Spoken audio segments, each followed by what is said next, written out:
এর এই অনলাইন ক্লাসে সকলকে স্বাগতম।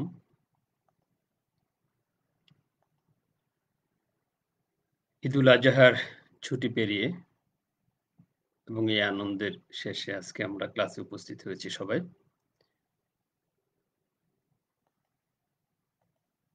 ডিপ্লোমা ইন ইঞ্জিনিয়ারিং ইলেকট্রনিক্স টেকনোলজির ৪র্থ পর্বের ছাত্রছাত্রীদের জন্য বিষয়ের নাম networks, filters and transmission lines, বিষয় কোড 66841। পাঠ পরিকল্পনা উপস্থাপনায় আমি Mohammad Kamruzzaman, instructor track electronics, Mymensingh polytechnic institute, Mymensingh. আজকে আমরা পড়ব আমাদের 11তম ক্লাস, অধ্যায় 8, ট্রান্সমিশন লাইনের বৈশিষ্ট্য। ট্রান্সমিশন লাইনের বৈশিষ্ট্যের মধ্যে আমাদের সিলেবাস অনুযায়ী আছে 8.1 এ আছে ট্রান্সমিশন লাইনের ধরন, 8.2 তে আছে বিভিন্ন ধরনের ট্রান্সমিশন লাইনের আকৃতি এবং তাৎপর্য চিহ্নিতকরণ, 8.3 ট্রান্সমিশন লাইনের প্রয়োগ, 8.4 প্রেরণ লাইনের প্রপাগেশন বেগ এবং ক্যারেক্টারিস্টিক ইম্পিডেন্সের ব্যাখ্যা, 8.5 অসীম লাইন, 8.6 ক্ষুদ্র লাইনকে দ্বারা সমাপ্তকরণ, 8.7 ট্রান্সমিশন লাইনের কারেন্ট এবং ভোল্টেজ ওয়েভের ব্যাখ্যা, 8.8 ট্রান্সমিশন লাইনের প্রপাগেশন, এটুনিয়েশন এবং ফেজ কনস্ট্যান্ট, 8.9 ট্রান্সমিশন লাইনের ভোল্টেজ, কারেন্ট এবং পাওয়ার প্রতিফলনের বর্ণনা, 8.10 ট্রান্সমিশন লাইনের উচ্চ ফ্রিকোয়েন্সির বর্ণনা। অধ্যায় 8-এ এই হচ্ছে আমাদের 10টা পয়েন্ট দেওয়া আছে সিলেবাসে। আমরা আজকে এটা আলোচনা করব। তা আমরা যদি মনোযোগী হই ইনশাআল্লাহ আমাদের উপকারে আসবে।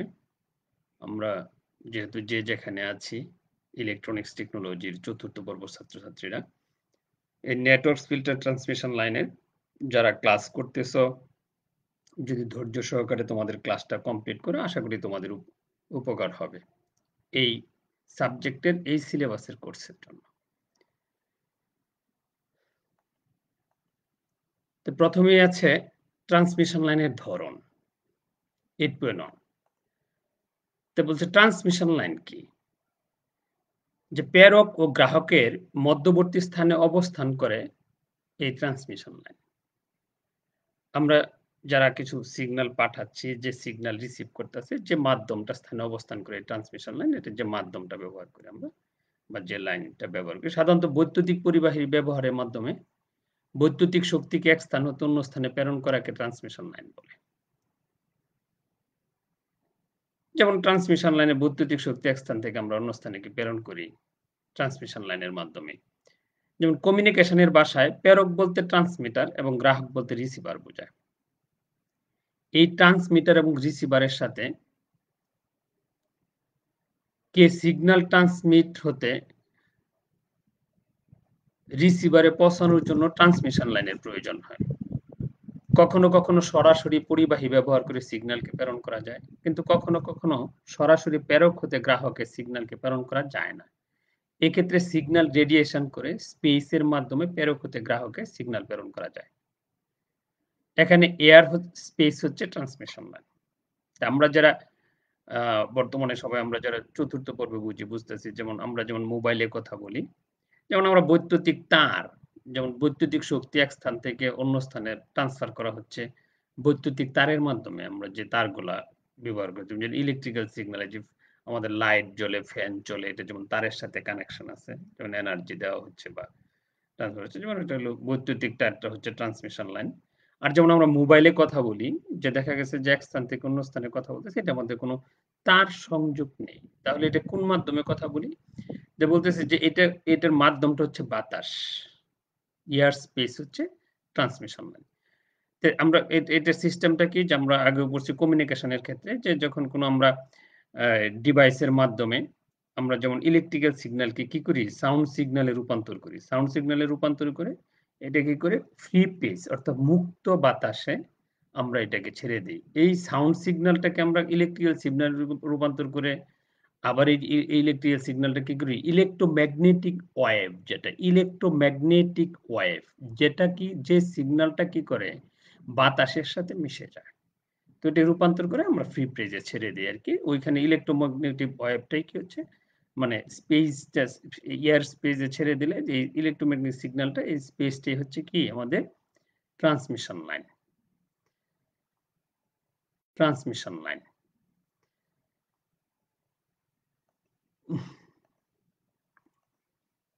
যেমন ট্রান্সমিশন লাইনকে প্রধানত ৩ ভাগে ভাগ করা যায়। যথাৎ প্যারালালে তার লাইন, সমঅক্ষীয় লাইন, ওয়েভ গাইড। যেমন প্যারালালে তার লাইনকে আবার ৪ ভাগে ভাগ করা যায়। যথাৎ মুক্ত বা খোলা তার লাইন, একক তার লাইন, ২ তার লাইন, রিবন লোড লাইন। আমি আবার বলতেছি ট্রান্সমিশন লাইনকে প্রধানত ৩ ভাগে ভাগ করা যায়। যথাৎ প্যারালালে তার লাইন, সমঅক্ষীয় লাইন, ওয়েভ গাইড। তো প্যারালালে তার লাইনকে আবার ৪ ভাগে ভাগ করা যায়। যথাৎ কি মুক্ত বা খোলা তার লাইন, একক তার লাইন, ২ তার লাইন, রিবন লোড লাইন। আবার সমঅক্ষীয় লাইনকে আবার ২ ভাগে ভাগ করা যায়। যথাৎ নমনীয় কেবল লাইন, রিজিড কেবল লাইন। আবার ৩ নম্বর ওয়েভ গাইডকে আবার ৪ ভাগে ভাগ করা যায়। যথাৎ আয়তাকার ওয়েভ গাইড, বৃত্তাকার ওয়েভ গাইড, নমনীয় wave guide, rigid wave guide. আমরা মোটামুটি যে কত ভাগে ভাগ করা যায় এটা জানলাম।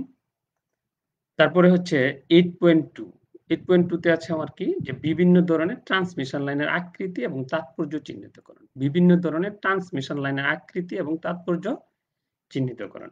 এখানে আছে কি যে কমিউনিকেশন এবং ইলেকট্রনিক ইঞ্জিনিয়ারিং ও একটি ট্রান্সমিশন লাইন একটি বিশেষত কেবল বা অন্য আকৃতি গঠন যেটি রেডিও ফ্রিকোয়েন্সি এর অল্টারনেটিং কারেন্টকে প্রবাহিত করে। রেডিও ফ্রিকোয়েন্সি মানে উচ্চ ফ্রিকোয়েন্সি যা যথেষ্ট হাই ফ্রিকোয়েন্সি যুক্ত কারেন্ট সেটি তাদের ওয়েভকে অবশ্যই সমর্থন করে।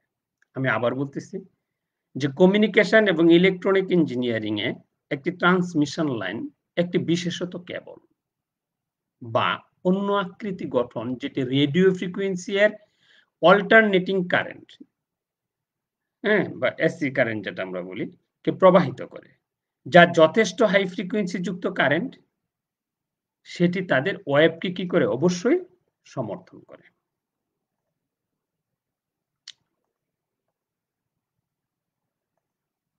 ট্রান্সমিশন লাইনের প্রকারভেদ বলতেছে ১ নম্বর হচ্ছে টু ওয়্যার ট্রান্সমিশন লাইন। একটি ট্রান্সমিশন লাইনটি সমান দূরত্ব বিশিষ্ট এক জোড়া প্যারালাল কন্ডাক্টিং ওয়্যার দ্বারা গঠিত। এই ট্রান্সমিশন লাইনটির সমান দূরত্ব বিশিষ্ট এক জোড়া প্যারালাল কন্ডাক্টিং ওয়্যার দ্বারা গঠিত। এটি পাওয়ার সিস্টেম বা টেলিফোন লাইনে ব্যবহার করা হয়। নিশ্চয়ই আমরা টেলিফোন লাইন দেখেছি যে ফিতা টাইপ যে টেলিফোন লাইনটা এটার মধ্যে কি ২ টা পরিবাহী প্যারালাল টাইপ দেওয়া থাকে যেমন এই ধরনের যে টু ওয়্যার লাইন যেমন এরকম একটা লাইনের মধ্যে ২ টা ওয়্যার থাকে নির্দিষ্ট একটা দূরত্বে ২ টা তার ব্যবহার করা হয়। বা এইরকম আমরা দেখেছি যে এখানে যে নির্দিষ্ট দূরত্ব থাকে এই ২ টা লাইন থাকে। এখানে এদের ক্ষেত্রে যেমন Z0 আমরা আগের চ্যাপ্টার গুলোতে পড়েছি যে Z0 characteristic impedance of line, the distance between conductor centres, আর হচ্ছে কন্ডাক্টর রেডিয়াস, আর কে হচ্ছে relative permeability of insulation between conductors. তো এটা হচ্ছে একটা two wire transmission line system যে আমরা টু ওয়্যার লাইন গুলো যেটা টেলিফোনের তার বা পাওয়ার সিস্টেমের ক্ষেত্রে যে তারগুলো আমরা ব্যবহার করে থাকি। তারপর হচ্ছে কোএক্সিয়াল ট্রান্সমিশন লাইন। দুটি সমকেন্দ্রিক কন্ডাক্টর দ্বারা গঠন করা হয়। এটা কি করা হয়? কোএক্সিয়াল দুটি সমকেন্দ্রিক কন্ডাক্টর দ্বারা গঠন করা হয়। এটি হচ্ছে একটি ইলেকট্রিক্যাল কেবল যার মধ্যে রয়েছে একটি অভ্যন্তরীণ কন্ডাক্টর। এখানে মানে এটি হচ্ছে একটি ইলেকট্রিক্যাল কেবল যার মধ্যে রয়েছে একটি অভ্যন্তরীণ কন্ডাক্টর। এর ইনার কন্ডাক্টর বা ভিতরেরটি সলিড ধরনের হতে পারে। এর সিলভার প্লেটেড অথবা কখনো কখনো কপার প্লেটেড আয়রন ওয়্যারস ব্যবহৃত হয়। যেমন আমরা চিত্রের মধ্যে যেটা দেখাচ্ছি যেমন এই যে একটা সলিড কন্ডাক্টর এটার মধ্যে বিভিন্ন ইনসুলেটর থাকে, থাকে, ইনসুলেশন থাকে, যেমন প্লাস্টিক জ্যাকেট দেওয়া হয়েছে, যেমন মেটালিক শিট, তারপরে আবার একটা প্রলেপ দেওয়া হচ্ছে ড্রাই ইলেকট্রিক ইনসুলেটর, তারপরে যে ভিতরে যেটা সেন্টার কোড যেটা দেওয়া আছে এটা প্রলেপ দিয়ে আমরা কোএক্সিয়াল ট্রান্সমিশন লাইন যেটাকে বলি, যেটা তৈরি করি নরমাল। হচ্ছে parallel plate transmission line or planar line. ইহা সমবেদ বিশিষ্ট দুটি প্যারালাল কন্ডাক্টিং প্লেট যা ডাইইলেকট্রিক স্ল্যাব দ্বারা পৃথক হয়েছে। এটা আমরা যে বইটা দিয়েছি ওটার মধ্যে প্লেট আকারে চিত্র স্তর বাই স্তর দেওয়া আছে, যে প্যারালাল প্লেট ট্রান্সমিশন লাইন যেটা। R optical fibre transmission line এটি কোর এবং ক্ল্যাডিং দ্বারা গঠিত। ইনফরমেশন কোরের মধ্য দিয়ে সম্পূর্ণ অভ্যন্তরীণ প্রতিফলিত হয়ে প্রেরিত হয়। যেমন ট্রান্সমিশন লাইন এর ক্ষেত্রে যে optical fibre transmission line radio transmitter এবং রিসিভার এন্টিনাদের মধ্যে সংযুক্ত করতে ব্যবহৃত হয়। মানে অপটিক্যাল ফাইবারটা কিসে ব্যবহার করা হয় আর কি। যেমন কেবল টেলিভিশন সিগন্যাল ডিস্ট্রিবিউশনে ব্যবহৃত হয়, টেলিফোন সুইচিং সেন্টারে ট্র্যাকিং রাউটিং এর কলস ব্যবহৃত হয়, কম্পিউটার নেটওয়ার্কিং কানেকশনে ব্যবহৃত হয়, স্পিড কম্পিউটার ডাটাবেজে ব্যবহৃত হয় অপটিক্যাল ফাইবার ট্রান্সমিশন। এগুলো সহজে একটু মনোযোগ দিয়ে পড়তে হবে। ট্রান্সমিশন লাইনের প্রয়োগ, ট্রান্সমিশন লাইন কোথায় প্রয়োগ করা হয়? যে ট্রান্সমিশন লাইনের ব্যবহার নিচে দেওয়া হলো, যে প্রেরক প্রান্ত থেকে গ্রাহক পর্যন্ত সিগন্যাল আদান-প্রদানের জন্য টেলিফোন লাইনে, এটা ৩ নম্বরটা টেলিগ্রাফ লাইন হবে, টেলিগ্রাফ হবে। টেলিফোন লাইনে, টেলিগ্রাফ লাইনে। ৪ নম্বর ট্রান্সমিটিং এন্টিনা এবং রিসিভিং এন্টিনাতে, কেবল নেটওয়ার্কিং এ, স্যাটেলাইট এন্ড মাইক্রোওয়েভে। এগুলো কি ট্রান্সমিশন লাইনগুলোকে ব্যবহার করা হয়, প্রয়োগ যেখানে। 8.4 এ আছে যে প্রেরণ লাইনের প্রপাগেশন বেগ এবং ক্যারেক্টারিস্টিক ইম্পিডেন্সের ব্যাখ্যা। আসলে এটা পড়লে আমাদের তরঙ্গ দৈর্ঘ্য কি জানতে হবে। তরঙ্গ দৈর্ঘ্য যেটা ফ্রিকোয়েন্সি, যে কোনো ওয়েভের পরপর দুটি সর্বোচ্চ বা পরপর দুটি সর্বনিম্ন বিন্দুর মধ্যবর্তী দূরত্বকে তরঙ্গ দৈর্ঘ্য বলে বা ওয়েভ লেন্থ বলে। একে ল্যাম্বডা দ্বারা প্রকাশ করা হয়। আমরা ফার্স্ট সেমিস্টারে ইলেকট্রিক্যাল সিগন্যালের ক্ষেত্রে আমরা এটা পড়ে আসছি, যে ফ্রিকোয়েন্সি, তরঙ্গ দৈর্ঘ্য মানে একটা সিগন্যালের মাঝখানের মধ্যবর্তী দূরত্ব আর কি, তরঙ্গ দৈর্ঘ্য। যেমন টাইম পিরিয়ড, ল্যাম্বডা পরিমাণ দূরত্ব অতিক্রম করতে যে সময়ের প্রয়োজন হবে তাকে টাইম পিরিয়ড বলে। একে টি দ্বারা প্রকাশ করা হয়। তো প্রতি একক দূরত্বে ফেজ শিফট কনস্ট্যান্টকে বিটা দ্বারা প্রকাশ করা হয়। ল্যাম্বডা দূরত্বের জন্য ফেজ শিফট হচ্ছে 2 পাই রেডিয়ান। 2 পাই রেডিয়ান মানে কি? আমরা যদি জানি যে 2 পাই রেডিয়ান মানে একটা বৃত্তাকার যেটা আছে, যে একটা পরিধি কত থাকে 2 পাই আর যেটা থাকে। তো সেই ক্ষেত্রে আমরা ল্যাম্বডা দ্বারা কি বলি, ফেজ শিফট মানে একটা সিগন্যাল থেকে আরেকটা ফ্রিকোয়েন্সি যেটা আমরা এটা পারি সবাই। যেমন ল্যাম্বডা দূরত্বের জন্য ফেজ শিফট যদি 2 পাই রেডিয়ান হয়, তাহলে 1 এর দূরত্বের জন্য ফেজ শিফট হবে 2 pi by lambda radian per metre. তো শর্তানুযায়ী বিটা সমান কি হবে, যে 2 পাই বাই ল্যাম্বডা। অতএব ল্যাম্বডা সমান কি 2 পাই বাই বিটা।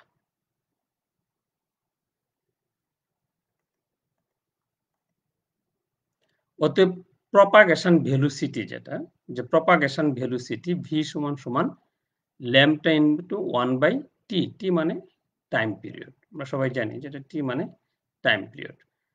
তো আবার আমরা জানি কি যে 1 বাই টি সমান কি এফ। এফ মানে ফ্রিকোয়েন্সি।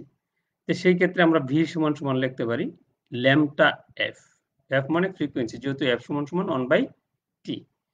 তো ভি সমান কি, আমরা যদি আবার ল্যাম্বডার মানটা এখানে বসাই দিই, যে 2 pi by beta into F, যেহেতু ল্যাম্বডা সমান 2 পাই বাই বিটা যেটা আগে পেয়েছি আমরা। তো এখন আমরা লিখতে পারি কি, যে ভি সমান 2 পাই এফ গুণ করে দিলে বাই বিটা। তো এই 2 পাই এফ সমান হচ্ছে ওমেগা, যেটা আমরা জানি আর কি। ভি সমান ওমেগা বাই বিটা। তো যেহেতু ওয়েভটির পরিবর্তনশীল, সুতরাং পরিবর্তনশীল ওয়েভের ক্ষেত্রে প্রপাগেশন থেকে লেখা যায় যে বিপি সমান del omega by del P, যেখানে বিপি হচ্ছে প্রপাগেশন ভেলোসিটি।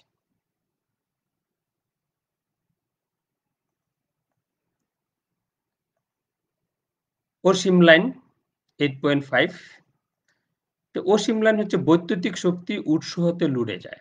তো আমরা কি জানি যে বৈদ্যুতিক শক্তি উৎস হতে অর্থাৎ যেখান থেকে আমরা তৈরি উৎস হতে সরবরাহ দেই সেখান থেকে কিসে যাবে? লুড়ে যাবে।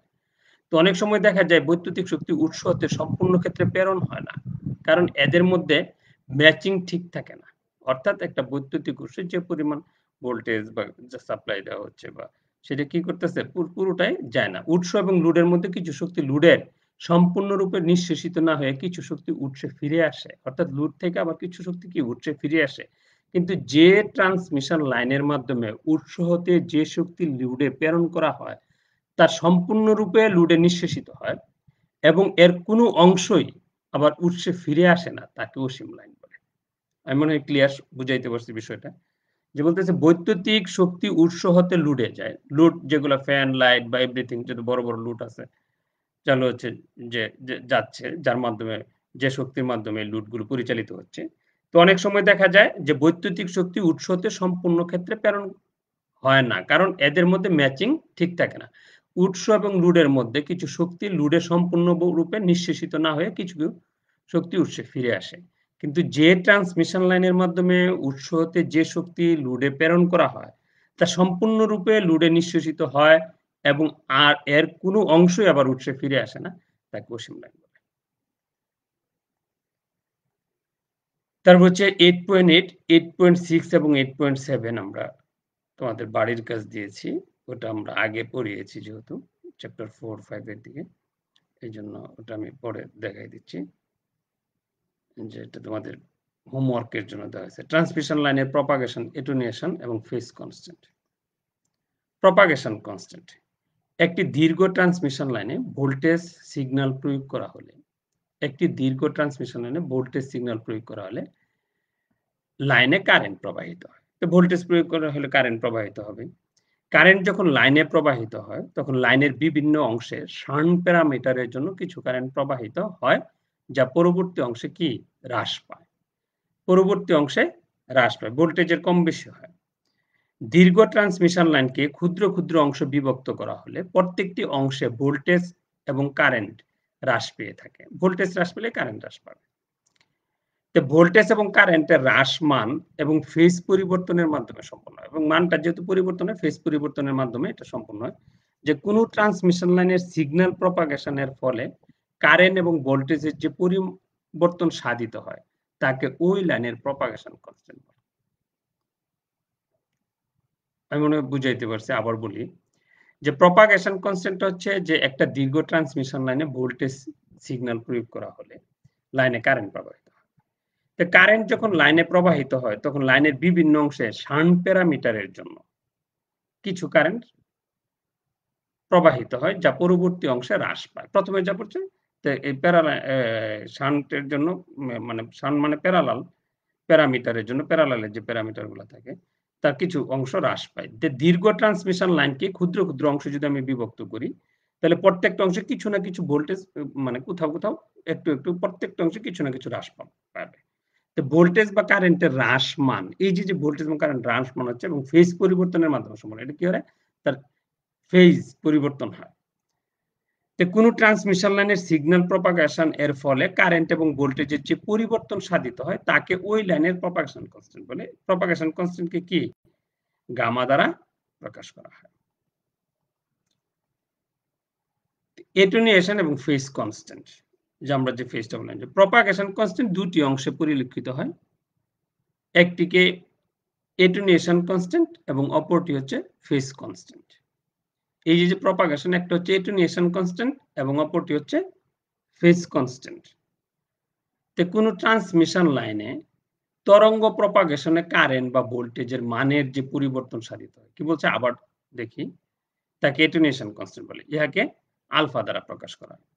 বলছে যে প্রপাগেশন কনস্ট্যান্টকে দুইটা অংশে ভাগ করা হয়, দুইটা অংশে পরিলক্ষিত হয়, দুইটা অংশ। একটাকে এটুনিয়েশন কনস্ট্যান্ট এবং উপরটা হচ্ছে ফেজ কনস্ট্যান্ট। কোন ট্রান্সমিশন লাইনে তরঙ্গ প্রপাগেশনে কারেন্ট বা ভোল্টেজ এর মানের যে পরিবর্তন সাধিত হয় তাকে এটুনিয়েশন কনস্ট্যান্ট বলে। ইহাকে আলফা দ্বারা প্রকাশ করে। তরঙ্গ ফ্রিকোয়েন্সি প্রপাগেশনে কারেন্ট ভোল্টেজ যে মানের পরিবর্তন, ফ্রিকোয়েন্সির যে পরিবর্তনটা তাকে এটুনিয়েশন কনস্ট্যান্ট বলে। তার কোন ট্রান্সমিশন লাইনে তরঙ্গ প্রপাগেশন কারেন্ট বা ভোল্টেজের যে ফেজ পরিবর্তন সাধিত হয়, ফেজ পরিবর্তন সাধিত হয় তাকে ফেজ কনস্ট্যান্ট বলে। ইহাকে বিটা দ্বারা প্রকাশ করা হয়। তা আমরা এখানে পড়লাম কি যে প্রপাগেশন কনস্ট্যান্টটা দুইটা এর উপর ডিপেন্ড করে, একটা হচ্ছে এটুনিয়েশন আর একটা হচ্ছে ফেজ কনস্ট্যান্ট। তো এটুনিয়েশন কনস্ট্যান্ট হচ্ছে ভোল্টেজের মানের যে পরিবর্তন কারেন্ট বা ভোল্টেজের মানের যে পরিবর্তন সাধিত হয় তাকে এটুনিয়েশন কনস্ট্যান্ট বলে। আর ভোল্টেজ এবং কারেন্টের যে ফেজ পরিবর্তন সাধিত হয় তাকে ফেজ কনস্ট্যান্ট বলে। এটা বিটা দ্বারা প্রকাশ করা হয়। তো হচ্ছে 8.9 ট্রান্সমিশন লাইনের ভোল্টেজ, কারেন্ট, পাওয়ার, প্রতিফলনের বর্ণনা। যে আমরা ধরে নিই যে একটি ট্রান্সমিশন লাইন ধরা যাক যার গ্রাহক প্রান্ত খোলা। একটা ট্রান্সমিশন লাইন, এটা একটা ট্রান্সমিশন যার গ্রাহক প্রান্ত খোলা, অর্থাৎ লোড যেখানে এটা খোলা। এরূপ ট্রান্সমিশন লাইনে সিগন্যাল সোর্স সংযুক্ত করা হয়েছে। তো এরূপ ট্রান্সমিশন লাইনে কি করছি আমরা? সিগন্যাল সংযুক্ত করছি। এক্ষেত্রে লোড কারেন্ট শূন্য, যেহেতু লোড নেই, লোডে কোনো কারেন্ট খোলা ওপেন, এই জন্য লোডের মধ্যে কোনো কারেন্ট প্রবাহিত হচ্ছে না, এই জন্য শূন্য। এবং লোডে পাওয়ার অপচয় শূন্য হবে, যেহেতু কারেন্ট প্রবাহিত হচ্ছে না, পাওয়ার অপচয় শূন্য। তাহলে উৎসটি লাইন প্যারামিটার সময় পাওয়ার সরবরাহ করবে। তো এই যে লাইন প্যারামিটার আছে এটা কিন্তু পাওয়ার সরবরাহ করবে যদি ধরা হয় যে সিগন্যালের ফ্রিকোয়েন্সি খুব বেশি। এক্ষেত্রে ইন্ডাক্টর এবং ক্যাপাসিটরের শক্তি সঞ্চয় করে। তো এই যে প্যারামিটার মধ্যে আছে, লাইন প্যারামিটার মধ্যে যে ইন্ডাক্টর আছে, ক্যাপাসিটর আছে, এটা কি করবে? তারা শক্তি সঞ্চয় করবে এবং সিগন্যালের শূন্য মানে পুনরায় শক্তি লাইনে প্রদান করবে। এবং যে শক্তি ক্যাপাসিটরের কাজ কি? সিগন্যাল সঞ্চয় করে রাখা। প্রথমে গ্রহণ করবে, তারপর কি এটাকে ত্যাগ করবে। তো সে যখন গ্রহণ করে তারপরে কি সঞ্চয় করার পরে সে এটাকে কি করে আবার চার্জ এবং ডিসচার্জ। প্রথমে চার্জ হয়, তারপরে ডিসচার্জ হয়। ফলে লাইনের প্রত্যেকটি বিন্দুতে যে কোনো মুহূর্তে দুটি সিগন্যাল বিদ্যমান থাকে। দুটি সিগন্যাল, একটা লাইনে সিগন্যাল দেওয়ার জন্য যেটা সরবরাহ হচ্ছে সেটা প্রবাহিত হচ্ছে, আরেকটা হচ্ছে চার্জ ডিসচার্জের কারণে একটা প্রবাহিত হচ্ছে। প্রথম উপাদানটি উৎস সিগন্যালের মাধ্যমে সরবরাহ হয়ে থাকে, বলতেছি যে যেটা প্রথমে উৎসের সরবরাহ হয়েছে, এবং দ্বিতীয়টি লাইনের ইন্ডাক্টর বা ক্যাপাসিটরের মাধ্যমে সরবরাহ হয়ে থাকে, যেটা সে চার্জ গ্রহণ করছিল এবং পরবর্তীতে যেটা ডিসচার্জ। দুই ধরনের, উৎসের একটা, ডিসচার্জের ফলে একটা। উৎস সিগন্যালের মাধ্যমে প্রদত্ত ওয়েভকে আপতিত ওয়েভ বলে।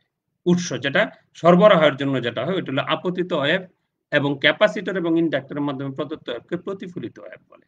লাইনের যে কোনো বিন্দুতে যে কোনো মুহূর্তে মোট সিগন্যাল হবে উভয় সিগন্যালের ভেক্টর যোগফলের সমান। আমি বুঝাইতে পারছি। ট্রান্সমিশন লাইনের রিফ্লেকশন। ট্রান্সমিশন লাইনের রিফ্লেকশন, যদি কোনো ট্রান্সমিশন লাইনের ক্যারেক্টারিস্টিক্স ইম্পিডেন্স লোড ইম্পিডেন্সের মান হয়, ক্যারেক্টারিস্টিক ইম্পিডেন্স লোড ইম্পিডেন্সের মান হয়, তবে ইনসিডেন্ট ভোল্টেজ ও কারেন্টের কিছু অংশ সোর্সের দিকে ফিরে আসে। আমরা আগেই বলছিলাম যে সোর্সের দিকে আবার সরবরাহতে চলে আসবে। এই ক্রিয়াকে ট্রান্সমিশন লাইনের রিফ্লেকশন বলা হয়, অর্থাৎ সে লোডে যাচ্ছে এবং আবার ফিরে আসতেছে। এবং এই ভোল্টেজ বা কারেন্ট ওয়েভকে রিফ্লেক্টেড ওয়েভও বলে। ট্রান্সমিশন লাইনের রিফ্লেকশন অর্থাৎ আবার ফিরে আসে, এই ক্রিয়াকে ট্রান্সমিশন লাইনের রিফ্লেকশন বলা হয়, এবং ভোল্টেজ এবং কারেন্টের ওয়েভকে বলা হয় রিফ্লেক্টেড ওয়েভ। তারপর যে ট্রান্সমিশন লাইনের রিফ্লেকশন কোএফিসিয়েন্ট, the ট্রান্সমিশন লাইনের মধ্য দিয়ে প্রবাহিত ইনসিডেন্ট ওয়েভ ও রিফ্লেক্টেড ওয়েভ এর ভেক্টর অনুপাত একটি কনস্ট্যান্ট সংখ্যা। একে ট্রান্সমিশন লাইনের রিফ্লেকশন কোএফিসিয়েন্ট বলে। একে রো অক্ষর দ্বারা, মানে গ্রিক অক্ষর রো দ্বারা প্রকাশ করা হয়। রিফ্লেকশন কোএফিসিয়েন্ট তিন প্রকার, যথা voltage reflection coefficient, current reflection coefficient, power reflection coefficient. Voltage reflection ক নম্বর, যে ভোল্টেজ রিফ্লেকশন কোএফিসিয়েন্ট কি জিনিস? যে কোনো ট্রান্সমিশন লাইনের রিফ্লেক্টেড ভোল্টেজ এবং ইনসিডেন্ট ভোল্টেজ এর অনুপাত একটি কনস্ট্যান্ট সংখ্যা। এই কনস্ট্যান্ট সংখ্যাকে ভোল্টেজ রিফ্লেকশন কোএফিসিয়েন্ট বলা হয়। একে রো ই দ্বারা প্রকাশ করা হয়। তারপর হচ্ছে কারেন্ট রিফ্লেকশন কোএফিসিয়েন্ট, এটি কোনো ট্রান্সমিশন লাইনের রিফ্লেক্টেড কারেন্ট এবং ইনসিডেন্ট কারেন্টের অনুপাত, একটি কনস্ট্যান্ট সংখ্যা। এই কনস্ট্যান্ট সংখ্যা কারেন্ট রিফ্লেকশন কোএফিসিয়েন্ট বলা হয়। একে রো আই দ্বারা প্রকাশ করা হয়। পাওয়ার রিফ্লেকশন কোএফিসিয়েন্ট, যখন লোড ইম্পিডেন্স এবং ক্যারেক্টারিস্টিক ইম্পিডেন্স সমান না হয় তখন ট্রান্সমিশন লাইনের মধ্য দিয়ে ভোল্টেজ ও কারেন্টের রিফ্লেকশন ঘটে। রিফ্লেক্টেড পাওয়ার এবং ইনসিডেন্ট পাওয়ারের অনুপাতকে পাওয়ার রিফ্লেকশন কোএফিসিয়েন্ট বলে। একে রো পি দ্বারা প্রকাশ করা হয়।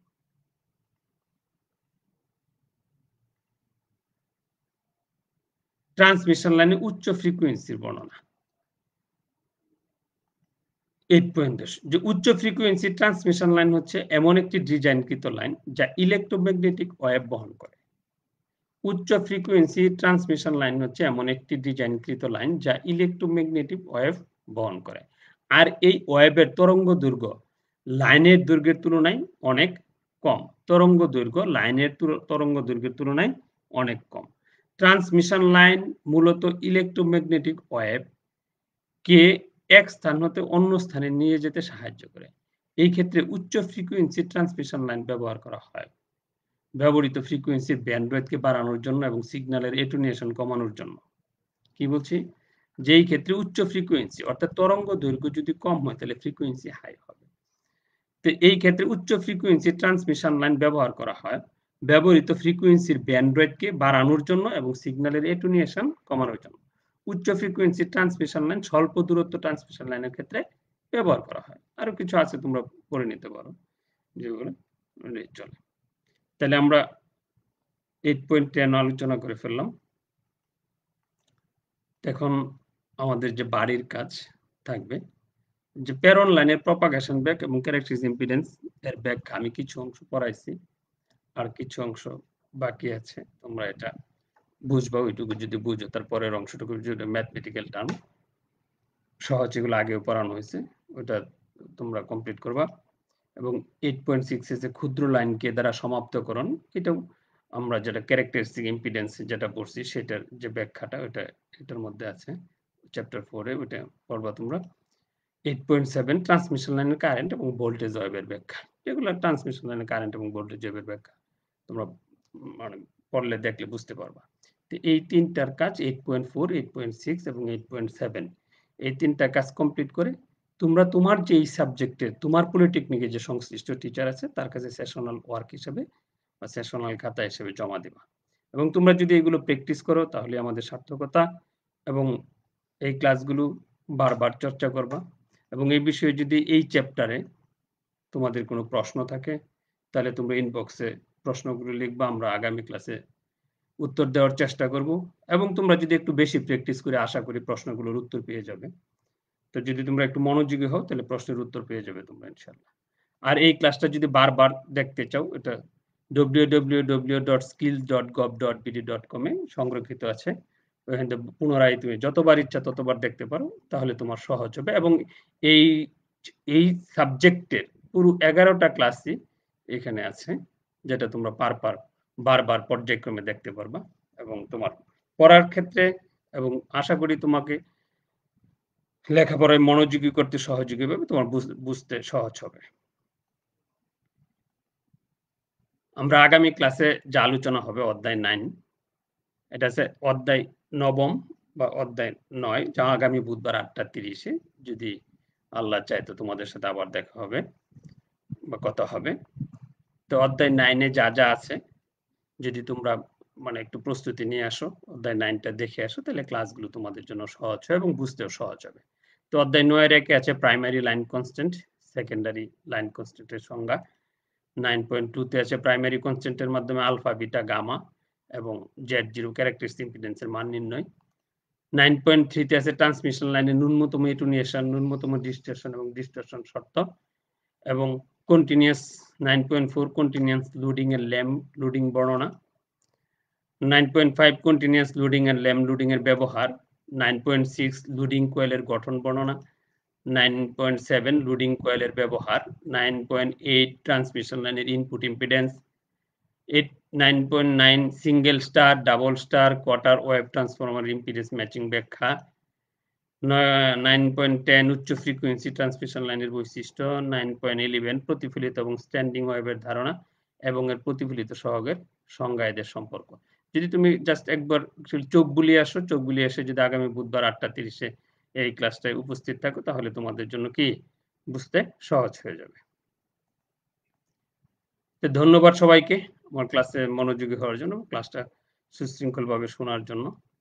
আশা করি তোমাদের উপকার আসবে এবং সবাই সুস্থ থাকো, সেফ থাকো এবং আল্লাহ তাআলার হুকুম পালন করো এবং নিজেকে সেফ রাখো এবং অপরকে সেফ রাখার জন্য সহযোগিতা করো। আল্লাহ হাফেজ। আজকে এই পর্যন্তই। দেখা হবে ইনশাআল্লাহ আগামী ক্লাসে।